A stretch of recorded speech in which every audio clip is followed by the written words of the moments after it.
প্রিয় ভাইরা আমার, এই মোবাইলটা যিনি বানাইলেন তিনি মাত্র জানেন মোবাইলটা কিভাবে চালাইতে হয়। দুনিয়ার কোন মানুষ জানে না মোবাইল ইঞ্জিনিয়ার ছাড়া। তাই তো মোবাইল ইঞ্জিনিয়ার কি করলেন, আমি যদি মোবাইল চালানোর নিয়ম পদ্ধতিগুলো দুনিয়ার মানুষকে যদি না জানাই, তাহলে আমার মোবাইল বাজারজাত হবে না, বিক্রি হবে না, কেউ ক্রয় করবে না, কেউই মোবাইল চালাইবে না।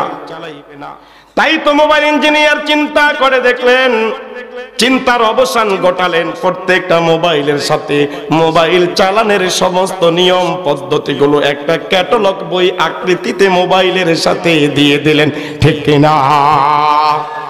মোবাইলটা যিনি বানাইলেন তিনি জানেন, তাই তো মোবাইলের সাথে একটা গাইড বুক দিয়ে দিলেন। আর তামাম পৃথিবীটা যিনি বানাইলেন তিনি মাত্র জানেন পৃথিবীটা কিভাবে চালাইতে হয়। তাই তো পৃথিবীর জমিনে কোরআন আকৃতিতে একটা ক্যাটালগ পৃথিবীর জমিনে ছেড়ে দিয়েছেন, ঠিক কিনা? কথা ক্লিয়ার? বুঝে আসে? ওকে, থাকবেন না ভাগবেন? কারা কারা ভাগবেন হাতুড়ে দেখান তো।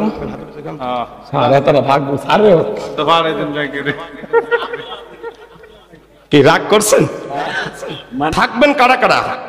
লিল্লাহি তাকবীর।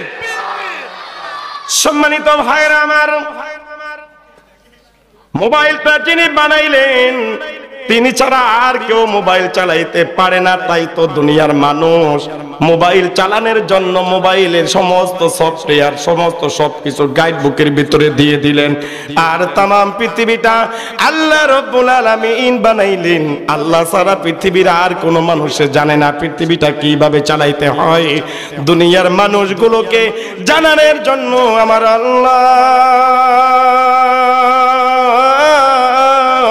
কোরআন শরীফ আকৃতিতে পৃথিবী চালানোর নিয়ম পদ্ধতিগুলো কোরআন শরীফ আকৃতিতে পৃথিবীর জমিনে দিয়েছেন। জোরে কোন কথা ঠিক কিনা? আমার এক বন্ধু মোবাইল কিনতে গেছে, তা আমারে নিয়ে গেছে সাথে। ইংরেজি জানে না, তাদের হাতে মোবাইলটা নিরাপদ নয়। আর পৃথিবীর গাইড বুক হলো কোরআন। যারা কোরআন পড়তে জানে না তাদের হাতে পৃথিবীর রাজত্ব ক্ষমতা নিরাপদ নয়। কোরআন ছাড়া রাজত্ব ক্ষমতা কায়েম করতে গেলে 2024-এর 5ই আগস্টের মতো স্বৈরাচারের পালিয়ে যাওয়া নজিরবিহীন ঘটনা হবে। কোরআনবিহীন রাজ্য পরিচালনা ক্ষমতা এই দেশের রাজত্ব ক্ষমতা নিরাপদ নয়। চিৎকার দিয়ে বলুন কথা ঠিক কিনা? ওই যে আমার বলটু মনে আছে? মনে আসেনি? ওর মোবাইলটা থুয়ে দিছে, গাইড বুকটা থুয়ে দিস। গাইড বুক আমরা গাইড বুক লাগবে না। তাকে তুই মোবাইল চালাবি কি দিয়ে? এই কুদ্দুস কি কুদ্দুস আসেনি? আল্লাহ বাঁচাইছে, মাশাআল্লাহ। আল্লাহ হেলে কুদ্দুসের কথা হন্তন দিয়ে বেরিয়ে হয়ে যেতাম। তুই মোবাইল চালাবি কি দিয়া? কই মুই মন করা মোবাইল চালাম। কি করা? কথা করা কি করা? এডিরে কয় তেরা, এডিরে কয় কি? কথা কয় এডিরে কয় কি? এক জায়গায় এক তেরার লগে আরেক ভদ্রলোকের লগে খুব বাজাবাজি। তেরা গিয়ে ভদ্রলোকের জিগায়, এ মিয়া 5 এর কত? ভদ্রলোকে কয় কত হইব? কত হইব? ও আমনকে জবান দিয়ে কথাই আইয়ে না। কত? ওদি বেকি কয় কত? ওদি বেকি কয় কত? 6। 13 থেকে কয় না 6 না, কয় কত? কয় 10। 13ও জানে এটা 6, কিন্তু ওর যে তেরাগিরি সমস্যা, এই জন্য 5 এর কত কয়? 10। অনেকক্ষণ পর্যন্ত আরেক ভদ্রলোক আইছে, আয়া কয় কি হয়েছে? ভাই দেন তো। উনি আমার জিগাইলে 5 এর কত? আমি কইলাম 6, উনি কয় 10। তো ভদ্রলোক, হুজুর আর তো মানুষ পাইলেন না, ওই জনম তেরা। কি তেরা? আসেনি সমাজে এমন তেরা? আর কথা কয় না কা? আসেনি তেরা? আছে। কয় হুজুর ওই যে 10 তো কইছে ভালো কথা, 5 এর যে 100 কয় না, এটাই তো সৌভাগ্য। ওই জনম তেরা। হুজুরে থাকা কয় ভাই ওই যে তেরা আমি বুঝা হারি নেই, আমি মনে করছে বয়রা। তো তেরার ওষুধ তো ভাই আমার তো নিয়ে আস। কয় কি? ও যে একটু দূরের দিকে তাকান, এটা কি? কয় দোকান। কয় দোকানের সামনে এটা খুলে রয়েছে কি? উস্কা। কয় জাপ। কয় জাপের নিচে কি? লাডি। উপরে জাপ নিচে লাডি, এটার নাম কি? জাফের লাডি। উপরে জাপ নিচে লাডি, স্যার এটার নাম কি? জাফের লাডি। কয় এই তেরার ওষুধ হইলো এই জাফের লাডি। কয় মানে ওখান থেকে আইনা যখন ঘাড় পাশে একটা দিবেন তারা ঠিক হয়ে যাইব। দেখো ঠিক আছে, যখন ওখান থেকে লাড়িটা আইনা ওই 5 আর 1 10 আর ঘাড় পাশে দিছে, কয় ভাই আর জীবনে ভুল করুন না, হবাই বুঝছি 5 আর 1 6। কোরআন হাদিস দিয়ে সঠিক কথা জাতির সামনে উপস্থাপন করার পরে হযরতে উলামায়ে কেরামদেরকে নিয়ে যারা ব্যঙ্গচিত্র করার চেষ্টা করবে, বুঝতে হবে ওরা তেরা, ওদের জন্য কোরআন হাদিসের নসিহত কোনো কাজে আসবে না, ওদের জন্য হচ্ছে জাফের লাঠি। চিৎকার দিয়ে বলুন কথা ঠিক কিনা? এই তেরার জন্য কি লাঠি? মুখস্থ থাকবে, কথাটা মুখস্থ থাকবে। তেরার জন্য কিসের লাঠি? তা আমার বলটু এটা তেরা। গাইড বুক ছাড়া মোবাইল নিয়ে গেছে। 1 মাস পরে আপনাদের কষ্ট হয়? আমি একটু ময়দানটা সাজিয়ে নেই, কষ্ট হচ্ছে আপনাদের? আগে তো কোরআন বুঝতে হবে, তারপর কোরআন দিয়ে আলোচনা, আগে বুঝতে হবে, কথা ঠিক না? 1 মাস পরে দেই বল্টু রাতে মোবাইল নাই, এই খাওয়া বন্ধ, একদম বন্ধ। কিরে বল্টু তোর মোবাইল কই? কয় হ্যাং হয়ে গেছে। কি সারা চালাইছে? কি সারা চালাইছে? তো তোর মোবাইল তো হ্যাং হইবি, তুই মন গড়া মোবাইল চালাইছো এই জন্য হ্যাং। মোবাইলের গাইড বুক ছাড়া মোবাইল চালানোর কারণে মোবাইল হ্যাং। পৃথিবীর গাইড বুক কোরআন ছাড়া পৃথিবীর রাজত্ব ক্ষমতা কায়েম করার কারণে এক করোনার ধাক্কা দিয়া গোটা বিশ্বটা স্টক হয়ে গেছে। আকাশপথ হ্যাং, বিমান চলে না, স্থলপথ হ্যাং, গাড়ির চাক্কা করে না, নদীপথ হ্যাং, জাহাজ চলাচল করে না, মানুষের চাক্কা হ্যাং, মানুষ চলাচল করে না, গোটা বিশ্বটা স্টক হয়ে গেছে, হ্যাং হয়ে গেছে। চিৎকার দিয়ে বলুন কথা ঠিক কিনা? কথার সাথে মিল আছে না? তুই তোর মোবাইলে হ্যাং হয়ে গেছে, তুই মিকার দেখাস না? কয় দেশ। মিকারে কি কইছে? মোবাইলে বলে ভাইরাস। কয়রাস? কয়রাস ভাইরাস। তো ঠিকই তো আছে। মোবাইলের গাইড বুক ছাড়া মোবাইল চালাইলে অবশ্যই মোবাইলে ভাইরাস। পৃথিবীর গাইড বুক ছাড়া পৃথিবীর গাইড বুক কোরআন ছাড়া পৃথিবীর রাজত্ব ক্ষমতা কায়েম করার কারণে পৃথিবীর জমিনেও করোনা ভাইরাস। কথা কোন? এরে ভাই ভাইরাস তো ভাইরাস, এর শুরুতে ক বলেন, ক রো না, এই 3টা অক্ষর লাগালো কেন? এই 3টা অক্ষর লাগে। ভাইরাস তো ভাইরাস, কিন্তু এর নাম করোনা। একটা মানুষ কোনো কাজ করতে না করলে করোনা, এইটা করোনা, কথা কয় না? আর কয় না এইটা করোনা, কয় কি না? বান্দায় জানি কি করে নাই, এই জন্য শুরুতে লাগানো হলো করোনা। বান্দায় জানি কি করে নাই, এই জন্য ভাইরাস। এরে বাজার বান্দায় কি করে নাই? কতে কোরআন ভালো করে বুঝেন। করোনা কতে কোরআন, কতে কি কোরআন। ভাইরাসটা কেন হাইলো? 3টা অক্ষরের ভিতরে বাজান লজিক কেউ বুঝে না। করোনা লিখতে প্রথমে ক দ্বারা কোরআন। বান্দায় জানি কি করে নাই, বান্দা কোরআন দিয়া জীবন সাজায় নাই, এই জন্য ভাইরাস। কথা কন। বান্দায় কোরআন দিয়া সমাজ ব্যবস্থা করে নাই, এই জন্য বান্দায় কোরআন দিয়া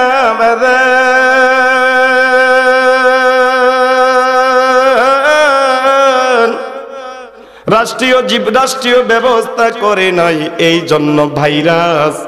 বান্দায় কোরআন দিয়া বিচার ব্যবস্থা করে নাই, এই জন্য ভাইরাস। জোরে কোন কথা ঠিক কিনা?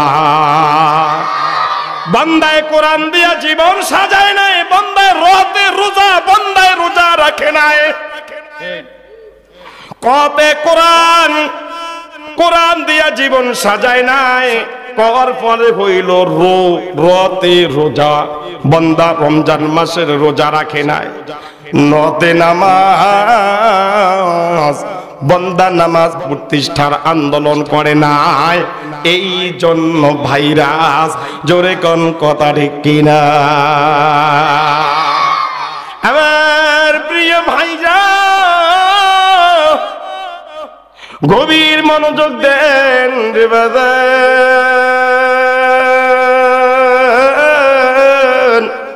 এই কোরআনটা যে জায়গায় যায়, জায়গাটা দামি বানাইয়া দেয়। আমি কোরআনকে প্রশ্ন করলাম, রে কোরআন, এই পৃথিবীতে আসার পূর্বে তুমি কোথায় ছিলা? কোরআন উত্তর দিয়ে বলে, বাল হুয়া কুরআনুম মাজিদুন ফি লাওহিম মাহফুজ। কোরআন লাওহে মাহফুজে ছিলাম। আমি আবার প্রশ্ন করলাম, ও কোরআন, ওই লাওহে মাহফুজ থেকে পৃথিবীর জমিনে তুমি আরবি কোন মাসে এসেছো? কোরআন উত্তর দিয়ে বলে, শাহরু রমাদান আল্লাযী উনজিলা ফীহিল কুরআন, রমজান মাসে নাজিল করা হয়েছে। আমি আবার কোরআনকে প্রশ্ন করলাম, রে কোরআন, ওই রমজানের কোন দিন তোমাকে নাজিল করা হয়েছে? কোন দিন? কষ্ট হচ্ছে? কোরআন উত্তর দিয়ে বলে, ইন্না আনজালনাহু ফি লাইলাতিল কদর। বলি আল্লাহু আকবার। এ বাজান, কোরআন ছিল লাউকে মাহফুজে, লাউকে মাহফুজ দামি। কোরআন নাজিল হলো রমজান মাসে, রমজান মাসটাও দামি।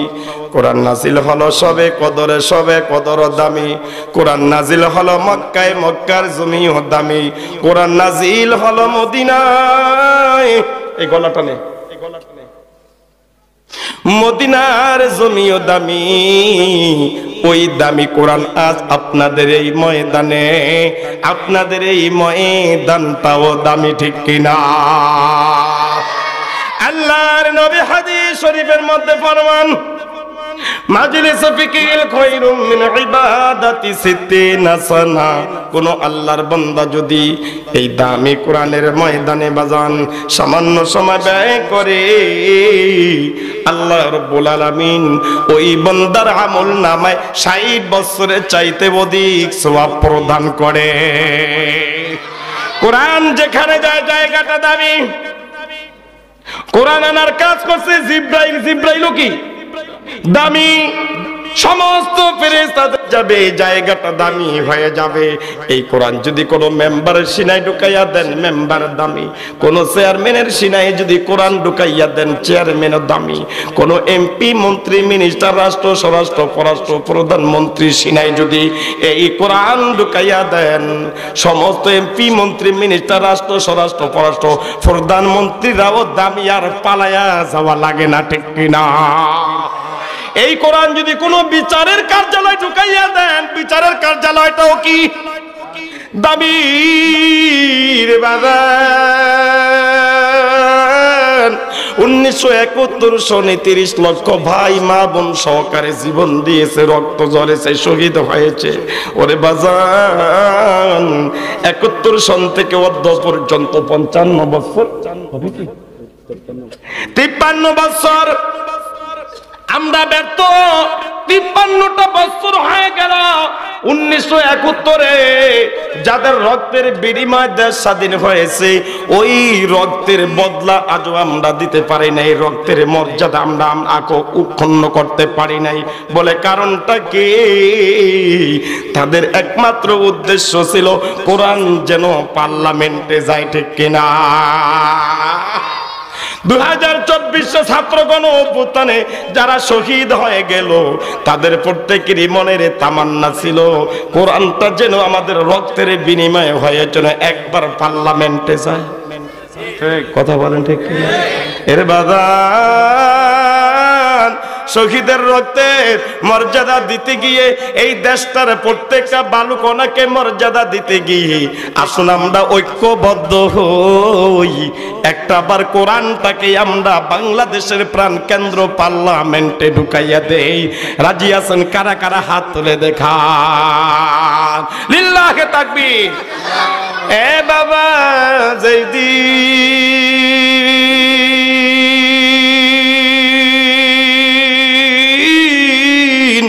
এই কোরআন বাংলাদেশের প্রাণ কেন্দ্র পার্লামেন্টের ভিতরে ঢুকাইয়া দিবেন, তারপরের দিন মনে হয় যেন বাজান নবী যুগের মতো জমানা শুরু হয়ে গেল, সাহাবায়ে কেরামের মতো মনে হয় যেন জমানা শুরু হয়ে গেল। তবে এখন যদি নাও হয়, আমরা আশা ছাড়ছি, নৈরাশ হই নাই, কোনো একদিন অবশ্যই বাংলাদেশের পার্লামেন্টে কোরআন পৌঁছে দেওয়া হবে ইনশাআল্লাহ। কোন একে দিন এদেশের আকাশে কালিমার পতাকা দুলবে,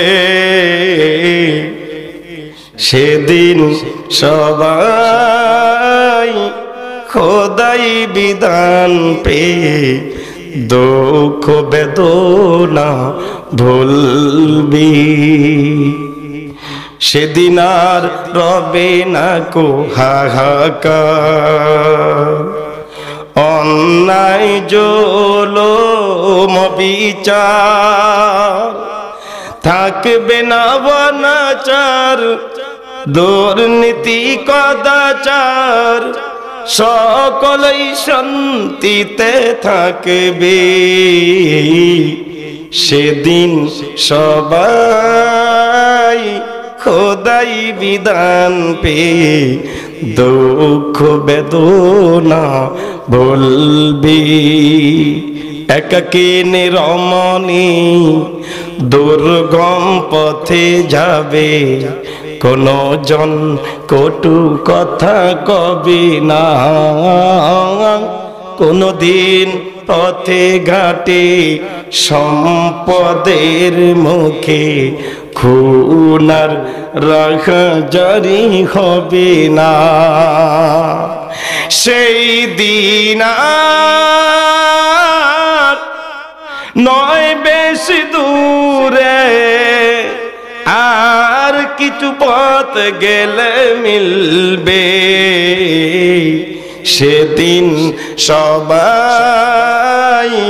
খোদাই বিধান পেয়ে দুঃখ বেদনা ভুলবি, অশান্তির কোফানলে মরিস না ধুকে ধুকে, আই তোরা দিকে দিকে ছুটে আয়, যতদিন ধরে রবে ততদিন পিছে যাবে, শান্তিয়া শীতে এই দুনিয়ায়, খোদার আইন সারা অন্য কিছুতে মানুষের শান্তি না মিলবে, সেদিন সবাই খোদাই বিধান পেয়ে দুঃখ বেদনা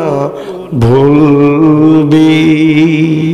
সম্মানিত ভাইয়েরা আমার, যে কোরআন ও কারীমের মান মর্যাদা সম্পূর্ণ বিশেষ মুক্তাসের কিছু আলোকপাত আপনাদের সামনে করলাম। সেই কোরআন ও কারীমের মধ্য থেকে সূরাতুল আনফালের 30 নম্বর আয়াতে কারিমা তেলাওয়াত করেছি। কত নাম্বার? কত নাম্বার?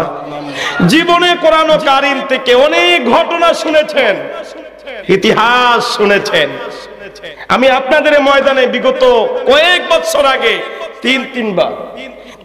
তিনবার এই ময়দানে এসেছিলাম। তখন আরো ছোট ছিলাম, হ্যাঁ তখন আরো ছোট ছিলাম। মনে আছে কি? মনে আছে আপনাদের?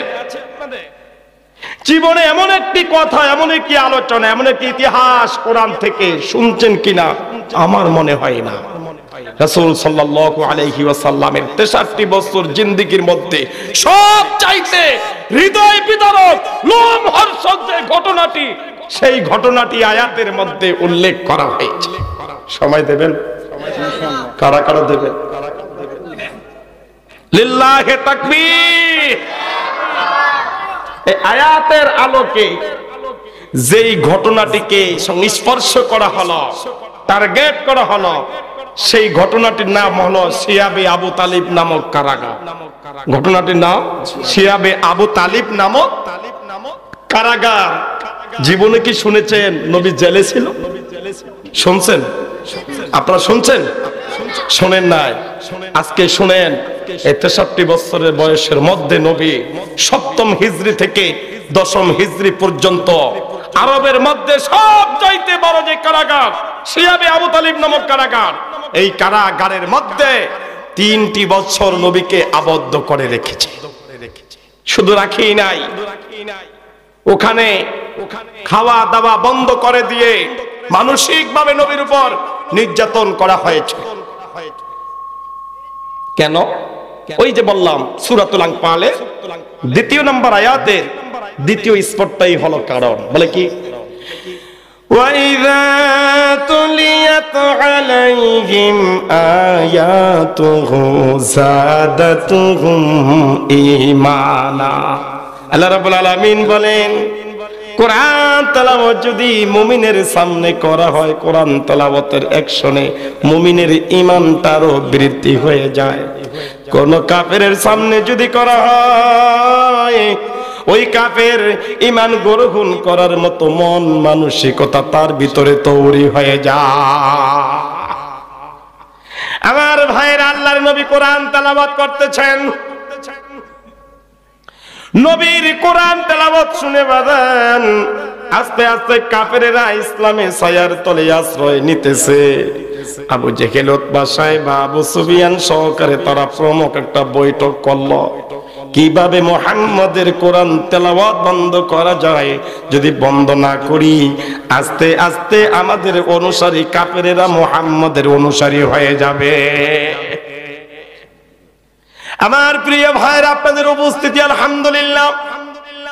আমি আপনাদের কাছ থেকে গত বছর এই মাহফিলে যারা ছিলেন, আজকে হয়তো তাদের মধ্যে অনেক ভাইরাও নাই, কবরে চলে গেছে। ঠিক কিনা? এরে বাবা, আল্লাহর নবী বলেন দুনিয়ার জমিনে কোরআনের ময়দানটা হলো একটা জান্নাত। সেই দিক থেকে বলি বাবা, মরার পরে জান্নাতে চাইতে পারি কিনা জানি না রে বাজার। নবীর হাদিস কি? নবী বলেছেন দুনিয়ার জমিনে কোরআনের ময়দানগুলো হলো জান্নাতের বাগান। এর বাজান দিলদারে একটু নরম করে সবাই বলেন তো দেখি, নবী বলেছে কোরআনের ময়দানটা জান্নাতের বাগান, তাহলে আমরা এখন কোথায় বসা আছি? সবাই বলেন তো বাবা, আরো জোরে বলেন তো বাবা।